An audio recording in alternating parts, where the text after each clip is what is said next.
Birthday పార్టీకని స్నేహితుల్ని కలవటానికి వెళ్ళినటువంటి శాంతికుమారి అలియాస్ జెస్సీ అనుమానాస్పద మృతి కేసులో చాలా రకాల అనుమానాలు వ్యక్తమవుతున్నాయి. విశాలాక్షి నగర్లో ఉన్నటువంటి బీ స్క్వేర్ విల్లా హోటల్లో వీళ్ళైతే ఇక్కడ పార్టీ కోసం వచ్చారు.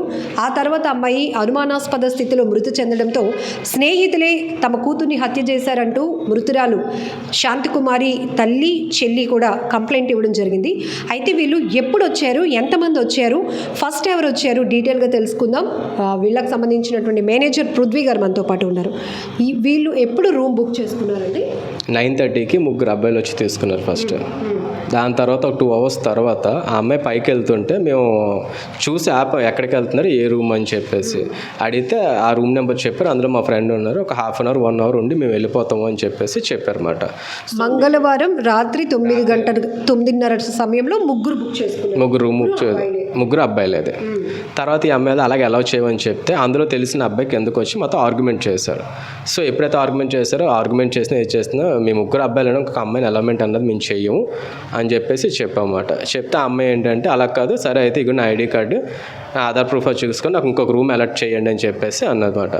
సో ఏదంటే ఐడి కార్డు ఏజ్ అన్ని చెక్ చేసుకున్నాం. ఆ అమ్మాయికి అన్నది రూమ్ అలాట్మెంట్ చేసాం మేము. ఒక్కరితే కదా, అందులో ఎవరో తెలిసిన వాళ్ళు ఉన్నారట. సో అతనితో పాటు ఉంటాను అని చెప్పింది అన్నమాట. అది అందులో మిగిలిన పార్టీ చేసుకుంటారండి, మేము ఈ రూమ్లో ఉంటాం, ఇక నా ఐడి కార్డ్ అని చెప్పేసి రూమ్ తీసుకోవడం జరిగింది. అది సో 9:30 ముగ్గురు అబ్బాయిలు, 11:30 ఈ అమ్మాయి యాడ్ అయింది, మొత్తం నలుగురు. ఆ తర్వాత ఇంకెంతమంది యాడ్ అయ్యారు? తర్వాత ఒక మార్నింగ్ సీసీ ఫుటేజ్ డిపార్ట్మెంట్ అనేది ఏదైతే మనకి చేస్తున్నారో కేసెస్ మొత్తం అన్ని ఎవిడెన్సెస్ గ్యాదర్ చేసినప్పుడు ఏంటంటే మాకు అందులో ఇంకొక 2 అబ్బాయిలు ఇంకొక అమ్మాయి కూడా కనబడ్డారు అనమాట. సో వాళ్ళు ఏంటంటే బ్యాక్ సైడ్ గేట్ నుంచి లిఫ్ట్ ద్వారా పైకి వచ్చారు. అది మా ఎంట్రన్స్ నుంచి అయితే మేము అక్కడే ఉంటాం. వాళ్ళు అది వచ్చింది కూడా 2:30 తర్వాత. సో అప్పటికే మేము అన్ని చెక్ చేసుకొని పడుకుంటాం అన్నమాట. అప్పటికే సో మొత్తం 5 అబ్బాయిలు, 2 అమ్మాయిలు. ఓకే, వీళ్ళందరూ కలిపి 2 రూములు. మాకు తెలిసి అఫీషియల్ అయితే మాత్రం 3 అబ్బాయిలకి 1 అమ్మాయికే. సో వీళ్ళు అన్నది ఏంటంటే ఇంకా అన్అఫీషియల్గా మీరు మార్నింగ్ కానిస్టేబుల్ వచ్చి సీసీ ఫుటేజ్ చెక్ చేసే వరకు ఈ మిగతా యాడ్ అయిన వాళ్ళ గురించి మీకు తెలియదు వరకు మాకు తెలియదు మాట. అదే ఇంకొక అమ్మాయి, ఇంకొక 2 అబ్బాయిలు. ఓకే. సో ఇప్పుడు రూమ్ ఓపెన్ చేసి చూసేటప్పటికి బీర్ బాటిల్స్, సిగరెట్ ప్యాకెట్లు చిందరవందరగా పడి ఉంది. వీళ్ళు రూమ్ తీసుకున్నప్పుడు మీకేం చెప్పారు?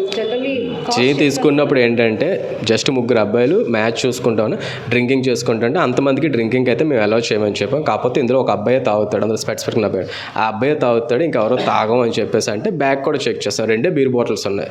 సో ఏదైతే మనకు ఇప్పుడు వీళ్ళందరూ బ్యాక్ సైడ్ నుంచి లిఫ్ట్ ద్వారా వెళ్ళారో దాని ద్వారా మిగిలినవన్నీ పట్టుకొని వెళ్ళారు. బయట నుంచి అయితే మేము అంత కేసెస్ అవి అయితే అలౌ చేయరు కదా, ఏ హోటల్లో అన్నది అలౌ చేయరు దానికైతే.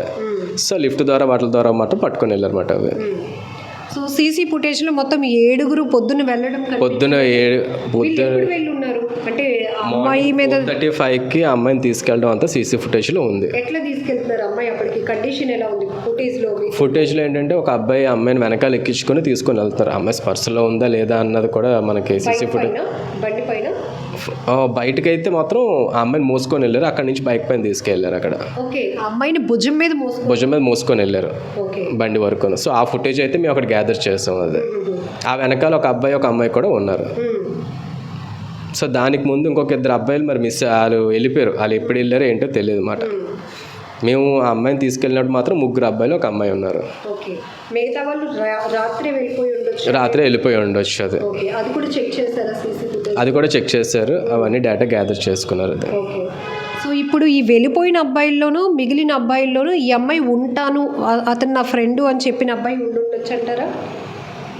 ఈ అమ్మాయిని మోసుకొని వెళ్తున్నప్పుడు అందులో మేబీ ఉండొచ్చు. ఆ అబ్బాయి స్పెట్స్ పెట్టుకుని ఉన్నారు. మరి ఆ సీసీ ఫుటేజ్ అంతా మనకు బ్యాక్ ఎండ్ కదా ఉంది, అది ఉండొచ్చు. అది అంటే ఇప్పుడు ఇంతమంది ఈ ఫ్రెండ్స్ పార్టీ జనరల్గా రూమ్ అంటే మీరు ఐడి ప్రూఫ్స్, ఆధారాలు ఇస్తే తీసుకొని అలౌ చేస్తాం అవన్నీ. ఎందుకంటే అది ఆధార్ కార్డ్స్ ఇచ్చినా సరే ఎందుకు మనం ఆపడానికి ఏమైతే లేదు.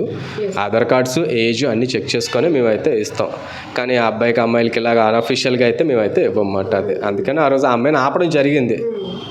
అందుకే ఇంకో రూమ్ తీసుకోవడం కూడా ఆర్గ్యుమెంట్ అయ్యాక ఇంకో రూమ్ తీసుకోవడం కూడా జరిగింది అన్నమాట. అదే జనరల్గా ఈ అమ్మాయి ఇంట్లో బర్త్డే పార్టీకి వెళ్తున్నాను ఫ్రెండ్స్తో అని చెప్పి, కానీ ఇక్కడ మాకు బర్త్డే పార్టీ కానీ అది కానీ ఏం చెప్పలేదు, అవేమీ లేవు. అండ్ కేక్ అది కూడా ఏమీ లేదు. అది కేవలం బీర్ బాటిల్, సిగరెట్స్ అంతే, ఇంకంతకుమించి ఇంకా లేదు. జనరల్గా అంటే మీరు హోటల్ మేనేజింగ్ చూస్తున్నారు, పక్కన పెడితే ఇట్లా ఉన్నారు యువత, ఇంట్లో ఒక కాస్ట్ చెప్తున్నారు, బయట అంటే ఇంట్లో కాస్ట్ చెప్తున్నారంటే అది చెప్పినప్పుడు టైమింగ్ కూడా చూసుకొని పంపించాలి. అది అన్నది రాత్రి 11కి 12కి పంపిస్తాను, లేకపోతే అప్పుడు వెళ్ళి వచ్చి పార్టీకి అంటే అది కరెక్ట్ కాదు కదా. సో టైమింగ్స్ అనేవి చెక్ చేసుకొని పంపించారు. పగలనుకోండి 10 o'clock 11 o'clock అనుకోండి, సో మధ్యాహ్నం 2-3 అనుకోండి, అది ఓకే. 11 o'clock ఇప్పుడు మీ అమ్మాయి వచ్చి మాకు రూమ్ తీసుకున్నప్పుడు మేము పర్పస్ ఏంటి అని అడిగాం, తెలుసు అన్నారు అబ్బాయి, వాళ్ళతో పాటు చేసుకుంటాం అన్నారు. మరి ఇంక అంతకు మించి ఇంక మేమైతే ఏం చెప్పిన, ఫస్ట్ ఆఫ్ ఆల్ అక్కడ ఇంట్లో బ్లాక్ చేస్తుంటే ఇక్కడ వరకు రాపోదును కదా. మరి ఇంట్లో బ్లాక్ చేయడం వల్ల కదా ఇక్కడ వరకు వచ్చి అంత జరిగింది. ఇది మొత్తం ఈ 5 అబ్బాయిలు 2 అమ్మాయిల ఏజ్ గ్రూప్ ఇంచుమించుగా ఎంత అంతా 25 to 20 to 27, 24, 25 అంతే ఆ ఏజ్ అందరిది.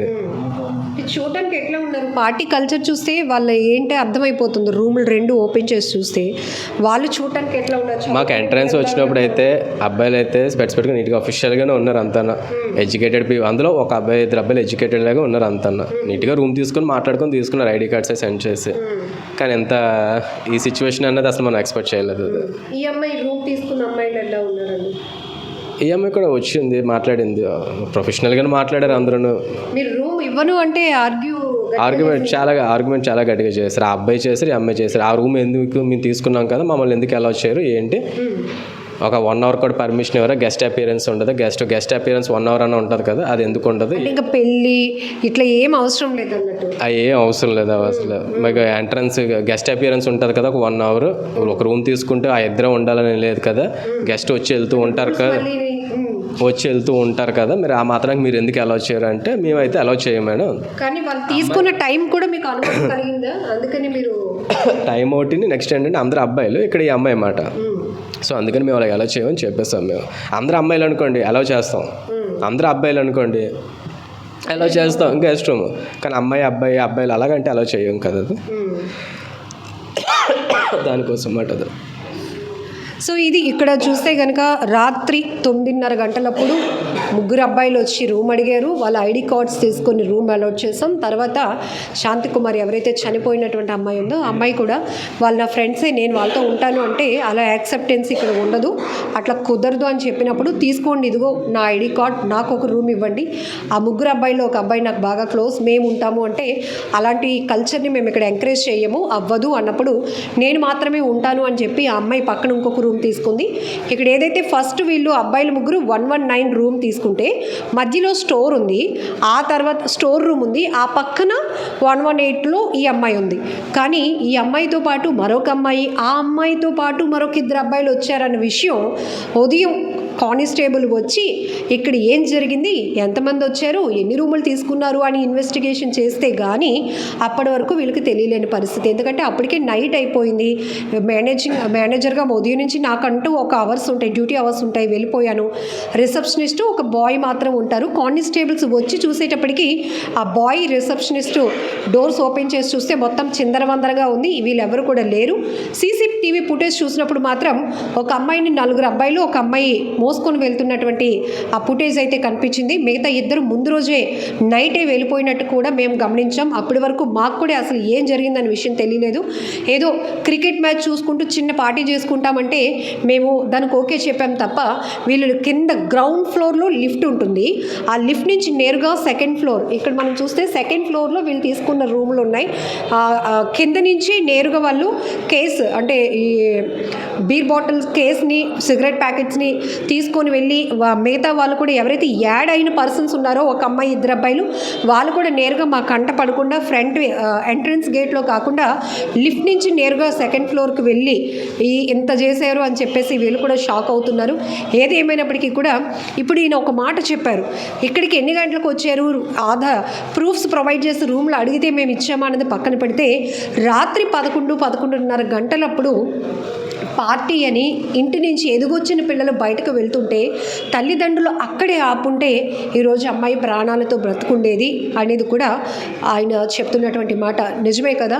సో మొన్న మౌనిక కేసు చూసాం, అందరూ కూడా ఒక అమ్మాయి అంత దారుణంగా హత్యకు గురైంది, ముక్కలైపోయింది అనేది పక్కన వదిలేసి ఒక అబ్బాయి పిలిస్తే, పెళ్ళైన వాడు పిలిస్తే ఇంటికి వెళ్ళిపోవడమేనా, వెళ్ళి ఇలా ప్రాణాల మీదకు తెచ్చుకుంది అనేటటువంటి వెర్షన్ రకరకాలుగా కామెంట్స్ రూపంలో చూసాం. ఇప్పుడు విశాఖలో మరొక దారుణ ఘటన. అనుమానాస్పద స్థితిలో మృతి చెందినటువంటి శాంతికుమారి అలియాస్ జెస్సీ కేసులో కూడా అదే జరిగింది. రాత్రి 11 గంటల ప్రాంతం అప్పుడు ఈ హోటల్కి ఆ అమ్మాయి వాళ్ళు ఉంటున్న జోడుగుల పాలెంకి కూడా జస్ట్ ఒక 15 మినిట్స్ దూరం అంతే, పెద్ద ఎక్కువ కూడా కాదు. వేరే ఊరి నుంచి కూడా అమ్మాయి ఇక్కడికి రాలేదు, ఇక్కడే. బట్ ఆ టైం అప్పుడు అమ్మాయి పార్టీ అని చెప్పడం, బయటకు వెళ్ళటం, ఇక్కడొచ్చి స్నేహితుల చేతిలోనే అమ్మాయి ఇలా అవ్వటం అనేది చాలా దారుణమైన ఘటన. అయితే ఇక్కడ ప్రధానమైన కారణం వీళ్ళ మధ్య మంగళవారం రాత్రి ఒక ఆర్గ్యుమెంట్ జరిగింది. మొత్తం దుర్భాషలు ఆడుకున్నారు, మధ్యలో ఉన్నారని చాలా క్లారిటీ ఉంది. ఎందుకంటే రూమ్లో అన్ని బాటిళ్ళు ఖాళీగా ఉన్నాయి.